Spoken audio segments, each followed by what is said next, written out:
Hola ikiri n'ụwa so iji afọ ndụ ka iji efọ ndụ ile anya n'ụwa o nwere mgbe mekaniki na-achị eze, o nwere mgbe ọtụtụ mmadụ na-arụ oge rụọ mekaniki ga-arụ oge nwe ego, ndị ropiara, ndị moto mekaniki, ndị machine mekaniki, ndị different types of mekaniki. Mana taa social media amen overtake dịka onye Igbo kwuru sị na overtake is allowed. Anakwa na-akpọ na line abada ego. Social media amen overtake today. Now this man, a lot of people ya mejabia na ihu akwụkwọ today moja pa ihu ka ewo ile ndị bụ dike nke Pentecost mara ha ọja ya gbuore ha ọja ya were olu ọma Chineke nyere ya kwuore ha otu okwu họrọ ha ofu egwu ma abụọ a na-awụ ya bọndụlụ a na-awụbara ya bọndụlụ n'elu bọndụlụ. So ihe ọbụla ime nwe ga-ekpe ya ahụ ị ga-eji ya ịghọ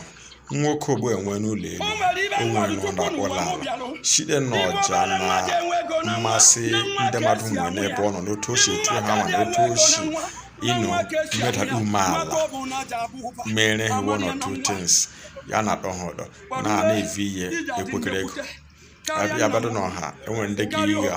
even more than 300,000 agharịa ha otu because of omenye ọfụma omenye ọfụma oteji njem this man ọgbalị ya ọ dịghị izi ma because mụ na ụmụasị onye hụ ha dị mma ga-ekposa ahụ dị mma ka hụkwa kele dị mma ga-ekposa ọ dị mma on my own side omenye ọfụma and ihe omenala Igbo aghara na ịlanị o nwere ha na-akpọ rehabilitation ovufụta ahụ ya chọọ ha ka ọ laa because ọtụtụ ndị chọrọ si omenala anyị laa but o kwesịghịkwa n'ịla ya laa ole ndị anyị duche anyị agawere ndị ọcha nwere omenala ha nwebekwa anyị gaje n'igwe ke obodo ọbụla nwere omenala nke yes obodo ọbụla nwere omenala nke mana anyị kwesịrị ijishika anyị ka anyị kwesịghị ikpoke ọla dịka this man menwe all the time ya bịa mmemme ana m awụ ọchị ya too much na ihu akwụkwọ otu ọ na-eji ya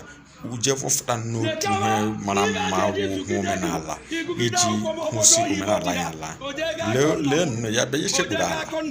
a sị nwata chekpuru ala ya ṅụọ nne ya ara egwu chekpuru ala ya ṅụọ nne ya ara ya bịa ichekpuru ala ya etu